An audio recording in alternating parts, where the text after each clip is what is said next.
کے نیوکلیئر ہیں والے ہیں، آپ پہ زیادہ ذمہ داری ہے.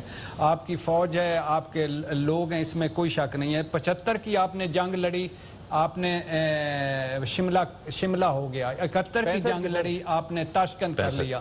65 کی جنگ لڑی، شملہ ہو گیا. 71 کی جنگ لڑی، تاشکند ہو گیا. اور کارگل ہوا تو کلنٹن ہو گیا. اور اس کے علاوہ اب اس کے بعد آپ یعنی سب سے جنگ کسی مسئلے کا دنیا میں حل نکلا ہے تو مجھے بتا دیں.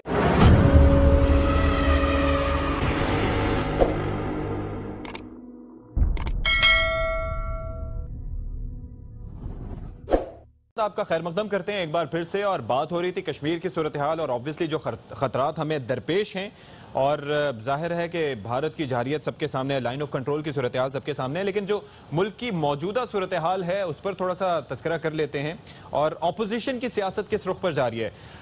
تو بھٹی صاحب ذرا فرمائیے گا، مولانا صاحب نے تو الٹیمیٹم دے دیا کہ جی 2 دن میں استعفیٰ دیں ورنہ اکتوبر میں لاک ڈاؤن ہوگا، کوئی آئے نہ آئے میں پہنچوں گا. کیا ہوتا دیکھ رہے ہیں آپ؟ پہلی ایک چند جملے مجھے ضرور کہنے دیجیے گا. جو سلیم بخاری صاحب نے کہا جنگ لگے گی جب تو ڈیفینیٹلی بھارت لوزر ہوگا، اس میں کوئی شک نہیں. اور جنگ جیسی ہم لڑیں گے یہ بھارت کو پتہ چل جائے گا اور پوری دنیا کو پتہ چل جائے گا، اس میں کوئی شک نہیں. لیکن بھائی جان دعا کریں جنگ نہ ہو. ایران عراق نے جنگ لڑی، کیا حاصل کر لیا؟ شام نے جنگ لڑی، کیا حاصل کر لیا؟ عراق نے جنگ لڑی. ایک صدام ہوتا تھا جس کے اگر ہم پر مسلط ہوئی عراق کو اس میں صدام ہوتا تھا، ہم نے اپنے بچوں کے نام صدام رکھے تھے اور پھر کیا ہوا؟ افغانستان آپ دیکھیں، امریکہ بھی اب مذاکرات کر رہا ہے اور افغانستان بھی ایک ملا عمر اور ایک اسامہ بن لادن. لیکن یہ تو نہیں ہو سکتا نا کہ ہم خود کو عراق لیبیا کے طور پر دیکھیں اور جو بھارت ہے اس کو امریکہ کے طور پر نہیں. بھائی جان نہیں دیکھیے یہ نہیں بالکل بھی نہیں. آپ دیکھیے، آپ کے نیوکلیئر ہیں والے ہیں، آپ پہ زیادہ ذمہ داری ہے. آپ کی فوج ہے، آپ کے لوگ ہیں، اس میں کوئی شک نہیں ہے. 75 کی آپ نے جنگ لڑی، آپ نے شملہ ہو گیا. 71 کی جنگ لڑی، آپ نے تاشکند کر لیا. 65 کی جنگ لڑی، شملہ ہو گیا. 71 کی جنگ لڑی، تاشکند ہو گیا. اور کارگل ہوا تو کلنٹن ہو گیا. اور اس کے علاوہ اب اس کے بعد آپ یعنی سب سے جنگ کسی مسئلے کا دنیا میں حل نکلا ہے تو مجھے بتا دیں. اچھا لیکن بھٹی صاحب روشنی ڈال دیں. ظاہر ہے کہ آپ نے اس ٹاپک پہ بات کر لی ہے، تو مجھے سوال ذرا اسی سے ریلیٹڈ پوچھنے دیں. میرا سوال یہ ہے کہ جنگ ہم کرنا نہیں چاہتے، obviously ہم چاہتے ہیں کہ امن رہے خطے میں، لیکن بھارت بات کرنا نہیں چاہتا. اب تو وزیر اعظم صاحب نے نیو یارک ٹائم سے بات کرتے ہوئے کہہ دیا تھا کہ بات کرنے کا سوال ہی پیدا نہیں ہوتا. جنگ کے حوالے سے وزراء روز بیانات دے رہے ہیں. تو آخر ہمارے پاس تیسرا آپشن کیا آپ کو دکھائی دے رہا ہے اس وقت؟ میں پھر کہہ رہا ہوں، میں آپ کو پھر کہہ رہا ہوں، آپشنز نکلتے ہیں، آپشن نکالنے پڑتے ہیں. آپ کی سفارت کاری، آپ کی بیک ڈور ڈپلومیسی، آپ کی کل جنگ لگے گی نا خدا نہ خواستہ، یہ سارے دنیا جو کہہ رہے ہیں کہیں گے بھائی جس کا ہیرو ٹیپو سلطان اس نے مروانا ہی تھا، الیکٹڈ تھا نا، مروا دیا. سلیکٹڈ ہوتا تو ایسے کیسے ہم کرتے؟ کوئی بیک ڈور ڈپلومیسی، کوئی سفارت کاری، کوئی فلانا، کوئی آخری آپشن کوئی شک نہیں. میں پھر کہہ رہا ہوں جب کچھ بھی نہیں ہوگا تو کریں گے سارا کچھ، وہ اس میں کوئی شک نہیں. لیکن جنگ سے پہلے جو جنگ کے کرتے ہیں پلیز ان وزراء کو، ان لوگوں کو کچھ چند گاڑیاں دیں جو 4x4 ہوں اور ان کو کہیں سری نگر پہنچیں، ہم آ جاتے ہیں، ان کو آ کے جوائن کر لیں گے. جو اتنی جلدی میں ہیں یا اتنی جلدی ان کو نجومی اور طوطا فالیں کرنے کی ضرورت ہے، یہ کوئی عام بچوں کا کھیل نہیں ہے. آپ دونوں نیوکلیئر پاور ہیں.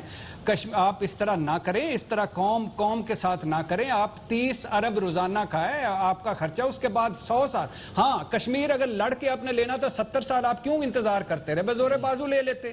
یہ 370 اور 35 سے پہلے بھی کرفیو تھے، پہلے بھی برہان الدین وانی شہید ہو رہے تھے، پہلے بھی ظلم ہو رہے تھے، پہلے بھی سمجھوتا ایکسپریس والا اور گجرات والا اور قاتل ڈکلیئرڈ فاشسٹ مودی تھا.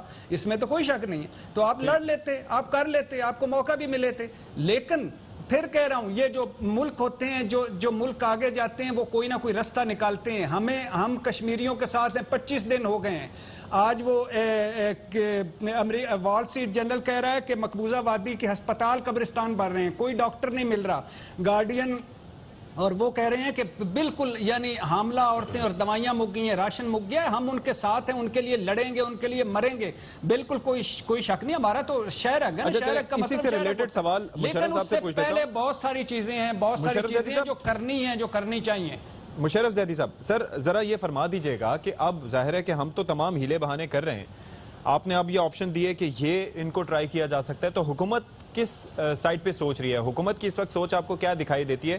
وہ ان آپشنز پر غور کر رہی ہے اب تک, کیونکہ it's already been too late. اگر کشمیریوں کے ہم پلائٹ کے حوالے سے بات کریں, میرا نہیں خیال اسحاق کے ابھی ٹو لیٹ ہوا ہے. میرا خیال ہے کہ ایکچولی حکومت کی اس وقت تک جو پیش رفت ہے, سر پاکستان اور انڈیا کے تناظر میں بات کریں تو چلے نہ ہو لیٹ, لیکن کشمیری جو 72 سال سے بھگت رہے ہیں, 70,000 سے زائد جانوں کی قربانی دے چکے ہیں, 25 دن سے وادی جیل میں بنی ہوئی ہے, تبدیل ہوئی ہے, تو obviously ان کے لیے تو لیٹ ہے نا سر آلریڈی. بالکل ہے, اور لیکن وہاں پر جو اقدامات ہیں وہ پاکستان نے نہیں کیے. پاکستان نے تو اپنی پوری جو ہے جتنی بھی وہ جان لگا کر, زور لگا کر کر سکتا ہے وہ کر رہا ہے اور کرتا رہے گا. لیکن دو چیزیں بڑی میں سمجھتا ہوں, اور ان دونوں چیزوں کو ساتھ ساتھ رکھنا بڑا ضروری ہے. ایک تو یہ کہ جیسے بھٹی صاحب نے بھی فرمایا اور بخاری صاحب نے بھی, جنگ تو میں سمجھتا ہوں آؤٹ آف دا کویسچن ہے. میں ایک شاید سخت جملہ بولوں جس پہ فوراً جو ہے شاید ریاکشن بھی ہو, لیکن میں سمجھتا ہوں یہ بولنا ضروری ہے, کیونکہ ہماری معیشت اتنی کمزور ہے, اور کیونکہ ایسے کئی ممالک جن کے بارے میں ہم شکایات سے بھرے ہوئے ہیں آج کل, انہی ممالک کے پاس جا کے ہمیں اس جو معیشی کمزوری ہے اس کو پورا کرنے کے لیے انہی کے پاس جانا پڑتا ہے. تو یہ ہمیں تسلیم کرنے میں کترانا نہیں چاہیے کہ بنیادی طور پہ ہم ایک کمزور ملک ہیں. یہ اب تو آپ کیوں گھبرا رہے ہیں کہتے ہوئے؟ آج وزیر خارجہ کا سٹیٹمنٹ پڑا ہوا ہے, وزیر خارجہ نے کہا کہ غالباً میری پوری بات شاید ہماری کمزور معیشت کو دیکھتے ہوئے بھارت نے یہ وار کرنے کی کوشش کی ہے. اب آپ کنٹینیو کیجئے سر. نہیں, آپ وہ الگ اس سے ابھی ڈیل کر لیتے ہیں, لیکن اب میں آپ کو جو پریزنٹ کر رہا ہوں اس پہ ذرا غور کیجئے کہ ایک کمزور ملک ہوتے ہوئے 50 سال بعد یو این سیکیورٹی کاؤنسل پہ انفارمل کنسلٹیشن کون کراتا ہے؟ پاکستان. ایک کمزور ملک جو 1997 اور 98 اور 99 سے کہیں زیادہ آج کمزور ہے, اس کے کمزوری کے باوجود آپ نے ایک امریکی صدر سے پہلی دفعہ کشمیر کا لفظ ایک دفعہ نہیں متعدد دفعہ اس کے منہ سے نکلوایا, جس میں اس نے ثالثیت کی پیشکش کی, اور ایک دفعہ نہیں 3 دفعہ پیشکش جو ہے وہ ریپیٹ کی. اور پھر جب مودی کے ساتھ بیٹھا تو آپ نے کیمرہ پہ دکھانے کے لیے تو دکھا دیا کہ وہ تالی پہ تالی بجا رہے ہیں, لیکن اس نے ادھر ثالثیت کی اور مودی نے اس کو ایشورنسز دیں. تو یہ بھی پہلی دفعہ ہوا ہے 20-25 سال میں کہ امریکہ جو ہے وہ ایکٹیولی اس میں انٹر کر گیا ہے. پھر بھٹی صاحب نے خود جو ہے یہ آپ کو گنوائے وہ اخبارات جو کبھی جن کو صرف ان کی انٹرنیشنل خبروں میں پاکستان کی برائیاں ہوتی ہیں, اور ان کا کوئی کام نہیں ہے اس خطے میں سوائے ہر چیز کو پاکستان پہ بلیم کرنا.